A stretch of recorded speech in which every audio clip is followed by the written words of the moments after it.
Bom dia a todos. E eu vou apresentar para você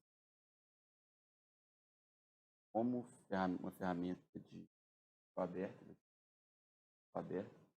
pode ser utilizada para definir reserva para minas subterrâneas, né, para aplicar.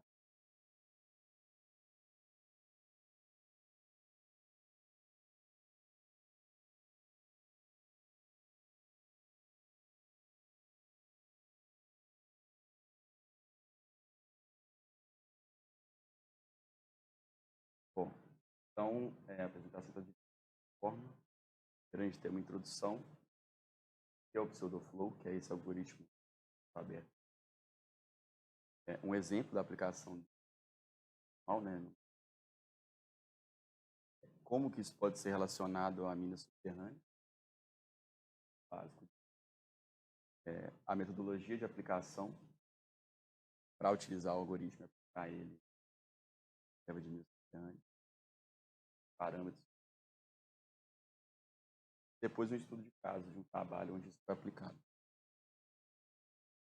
Então, primeiro a introdução, que é o Pseudoflow. O Pseudoflow é um algoritmo de otimização de Cava,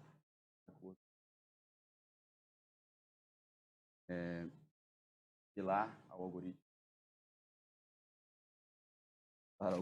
de Last-Grossman. Ele vai gerar uma série de cavas através da variação de caso o revenue factor. Então, aqui um exemplo básico de aplicação dele para mina céu aberto, né? Versão 2D de um modelo. Então, a gente der esse pitch aí, pegando esse bloco 8 aí, vai ter um valor total de 0. Vou ver 8 de estéreo ali, tá 8 para ganhar 8, então está no 0. Se a gente quer o pitch todos os blocos de minério, 3 blocos que a gente tem aqui, vai ter um valor aí de 1. Vai valer 1. Mas, se eu, do outro lado, abandonar aquele último bloco, abra só os 2 blocos anteriores, eu vou ter o valor final. Ou seja, para mim é interessante abandonar aquele bloco, perder ele, eu vou ter mais valor gerado aí para mim. Isso fica bem claro e é bem aberto, né? Tem que mover uma quantidade de estéreo muito grande para lavrar esse bloco, então faz mais sentido abandonar ele. Vou relacionar isso para uma mina subterrânea, talvez seja um complicado. Então, como que isso pode ser relacionado a minas subterrâneas? O principal parâmetro na otimização ou restrição é o ângulo de face. E isso claramente não é aplicável a mina subterrânea. Quando a gente usa o Pseudoflow dentro do Tesvik, o algoritmo é controlado através de dependência. O ângulo de face é controlado através de dependências entre blocos. E dependências, né, faz um pensamento de atividades para a mina subterrânea. Dependências são a coisa que a gente vai utilizar aí, o principal parâmetro que a gente vai utilizar. Bastante aplicável, então, à mina subterrânea. Então, aí surge uma ideia que a gente pode aplicar isso, por exemplo, de mina subterrânea. Então, aqui um exemplo, né, correlacionando aquele exemplo da seção do modelo. Então, eu tenho aí, né, os desenvolvimentos e realce. Então, cada desenvolvimento tem um custo e cada escopo tem um valor. Então, definir aí definir que todos esses escopos têm valor positivo. E aí, se eu lavrar tudo isso daí, eu vou ter um lucro. E eu, por outro lado, vier e lavrar só o estopo mais rico, que é esse de 10 ali embaixo, eu vou ter um prejuízo no dólar. Mas, por outro lado, vou abandonar apenas um estopo ali, lavrar esses R$2, parar meu desenvolvimento por ali, eu vou ter o melhor cenário. Vai me dar um total aí de 2 Assim.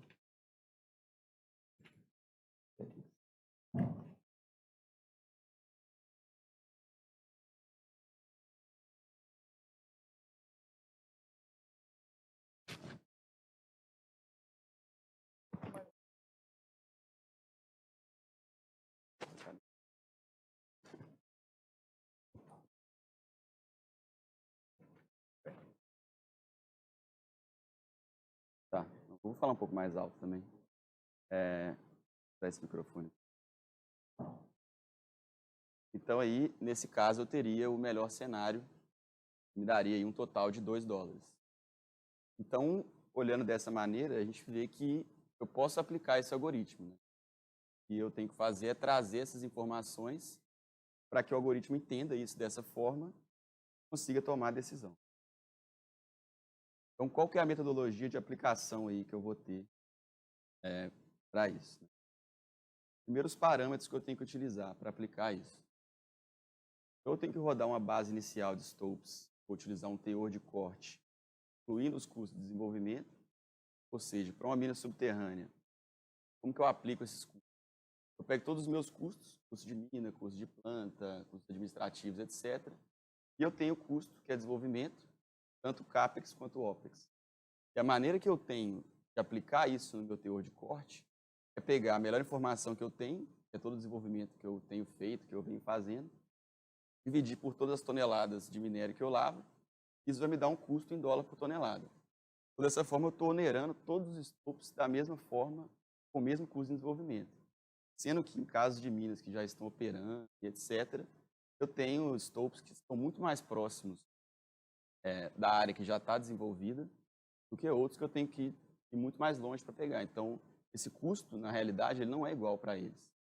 Então, eu retiro esse custo de desenvolvimento dos stopes e rodo uma base maior de realces sem aplicação desse custo. Depois disso, eu venho e aplico um custo em dólar por metro na própria atividade de desenvolvimento. E aí eu calculo a receita e os custos para cada realce. Isso aí excluindo todos os custos de desenvolvimento. Então, dessa forma, eu vou calcular exatamente quanto eu vou gastar para chegar em cada stope. Eu tenho uma precisão maior no meu custo de desenvolvimento para cada stope. Além disso, outra coisa que eu tenho que alterar, outro parâmetro, são as dependências de lavra. Elas têm que ser geradas de uma maneira que eu vou dar flexibilidade para o algoritmo para ele conseguir tomar a decisão de lavrar ou não lavrar um stope. Então, num sequenciamento padrão que eu teria esse tipo de sequência aí, de dependências. Então, eu tenho que, primeiro no subnível inferior, eu teria que desenvolver as duas galerias, de cima e de baixo, para liberar o meu último stope ali. Iria lavrando isso em recuo, depois eu encheria isso, e aí eu viria lavrando o stope superior. Mas nesse caso, dessa maneira que as dependências estão feitas, eu não tenho flexibilidade, porque para eu lavrar aquele último stope no nível superior, eu tenho que lavrar todos eles antes. Então, isso não deixa o algoritmo tomar nenhuma decisão. Então, para eu aplicar o algoritmo, eu tenho que aplicar a dependência dessa forma aí. Então, só o que trava a lavra de cada realce são os desenvolvimentos necessários para chegar até ele. E aí, isso aí pode me retornar um resultado possível, que é uma coisa desse tipo aí. Então, pode ser que seja mais lucrativo para mim abandonar aqueles dois realces ali, e isso vai me gerar uma receita maior no final. Então, agora, eu vou entrar no estudo de caso aqui, projeto que eu desenvolvi quando eu estava lá na Nexa, para um relatório de reservas da mina de Atacocha, Peru. Então, né, como eu falei, da Nexa mina de Atacocha, a mina está localizada no Peru. Eles utilizam o método de lavra de cut and fill e level stoping. A mina está em atividade desde 1936, então é uma mina bastante antiga. E eles produzem zinco, chumbo, cobre e prata lá. Aqui é uma imagem da mina, então dá para ver que ela está bastante envolvida já, bastantes áreas que já estão acessadas praticamente. A gente tem uma área ali embaixo, que é um aprofundamento, que requer uma quantidade maior de desenvolvimento. Então, como eu falei, né, a mina é bastante antiga, muito desenvolvimento já está realizado ali. Então, eu tenho duas situações aí.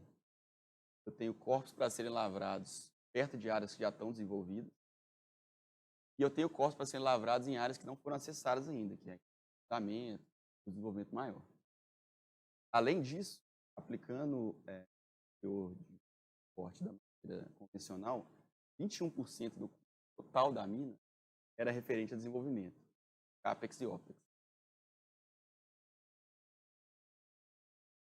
Então,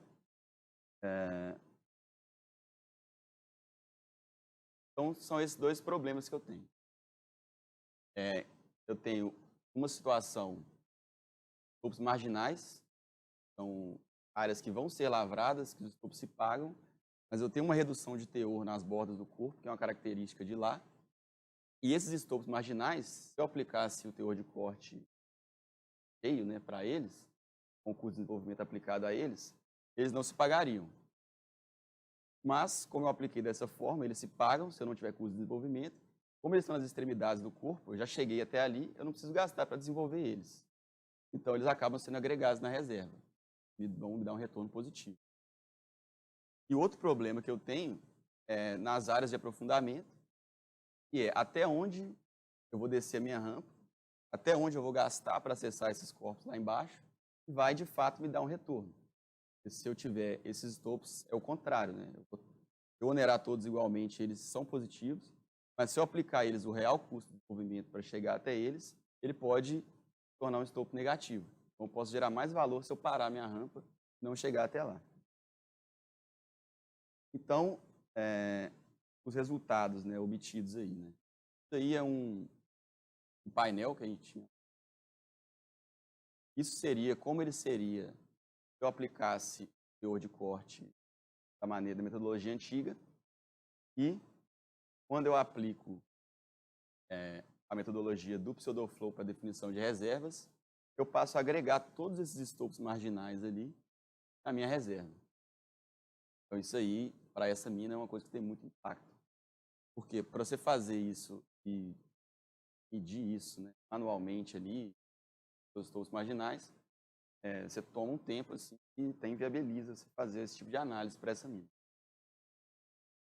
E o outro caso, né, da rampa, ver esse resultado aí, são esses realces ali embaixo, que estariam positivos, mas quando eu aplico o custo de descer essa rampa ali para lavrar apenas aqueles dois realces ali, o algoritmo me retorna que isso não é positivo. Então, ele decide que eu tenho que parar minha rampa por ali, não lavrar aquilo ali. Eu vou abandonar aquele último subnível, vai me dar um retorno maior. Então, faltou um slide aqui de conclusão. A conclusão disso foi que essa metodologia ela foi testada e foi avaliada, foi validada, né? Foi feito um technical report em cima disso, pessoal da RPA no Canadá. Então foi tudo auditado, foi bem bacana. E a gente conseguiu ter um incremento nesse caso, pelas características do depósito, conseguiu ter um incremento aí de 15% na reserva. Foi uma coisa bem significativa para essa mina. Então, agradecer aí a todos pela atenção. E é isso, agradecer o convite aí. Obrigado.